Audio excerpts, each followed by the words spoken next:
So, Happy New Year. It is actually January the 1st in Warrington. Our last day, we're going back to Spain tomorrow.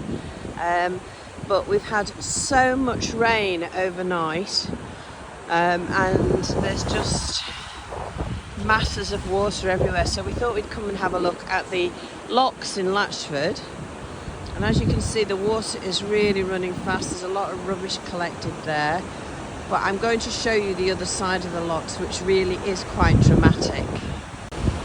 So you can see inside, just as we're crossing over to the locks, look at the water and all the wood that's collected there. It really is very, very high.